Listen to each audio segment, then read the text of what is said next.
It's known as the Hell Tour, but on June 15th, 2008 at Tri-State Speedway, it was heaven on earth for Dennis Erb Jr.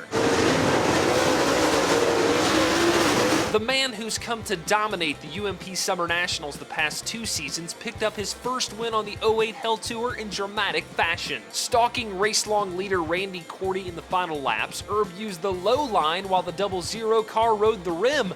Unfortunately for Cordy, the lap car of Patrick Sheltra was right where he needed to be on the white flag lap, bringing the crowd to its feet as the checkers flew. We seen one of the lap cars there, we were running side by side. And I wasn't sure which way they were going to go, so we just kind of stayed down there where I've been running the whole race and just seeing what was going to happen, and luckily everything just worked out. That's just part of traffic, you know, at short tracks like this, it just happens like that.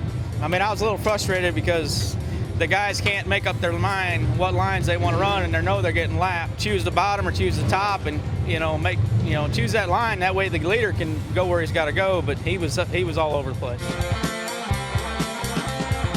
It will be pretty hard for Brady Smith to forget his first ever World of Outlaws victory. Of course, when you beat a guy by inches at the flag stand, I suppose that's appropriate. Wild from the start, Smith, Shannon Babb, and Shane Clanton waged war on each other the entire 50-lapper, with Smith appearing to be the man to beat with just 2 laps to go, but he had to dive low to pass a lap car, leaving an opening for Babb on the top side. What ensued was so heart-pounding, the entire crowd cut off the view of the videographer, but this picture tells the story. It was Babb in the wall and Smith by a hundredths of a second at the stripe. Prior to the start of the 16th annual Show Me 100, in which Scott Bloomquist was slated to start dead last in 24th, one of the competitors on the front stretch during drivers' introductions looked at me and said, "That zero car may be starting last, but I still think he'll win it." Turns out that driver was right. There's no doubt Bloomquist's worst to first run was impressive, but he did get a lucky bounce as well. Jimmy Mars appeared to be headed for his first ever Show Me 100 title, but a lap 93 caution slowed the field and gave Bloomquist the top side on a double file restart, which is exactly where he wanted to be.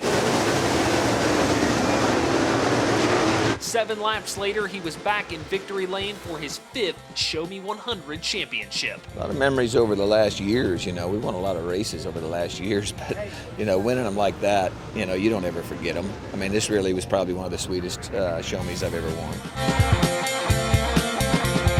Bloomquist, Berkey, Babb. If that's not a recipe for a great finish, I don't know what is. Scott Bloomquist could almost smell the $50,000 check as the white flag flew on the final lap of the USA Nationals at Cedar Lake. But the final 3/8 mile would prove to be daunting.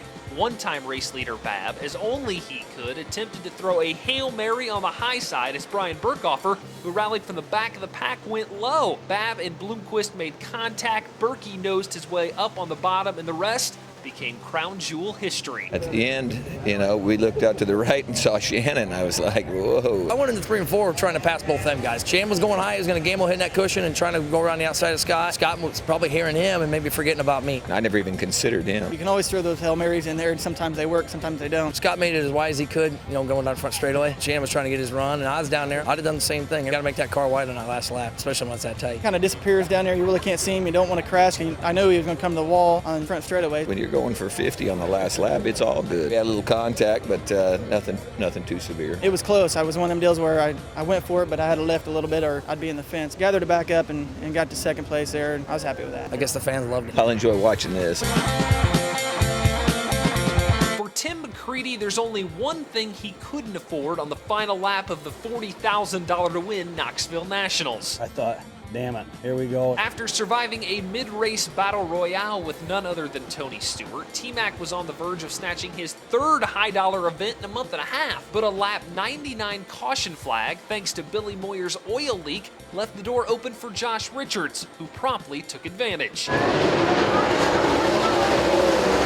After the oil on the surface threw McCreadie for a loop, it appeared the young Richards was poised for his first ever crown jewel victory on lap 100, but suddenly the one car went low in turn 3, leaving a wide open door for McCreadie on the cushion. $40,000 later, the 39 was in victory lane again. I'll be honest, I'd be lying if I didn't think that this one wasn't the best run of my life. I was going down the back straightaway, and I was like, should I go to the top? I was like, if I do that, he might slide up in front of me, and I might push, or there's so many things you could have done, but it's just chose the wrong one, I guess, or he just drove up there and made it stick. He was going for all of it too. He could have crashed or whatnot, but he went for the win and worked out.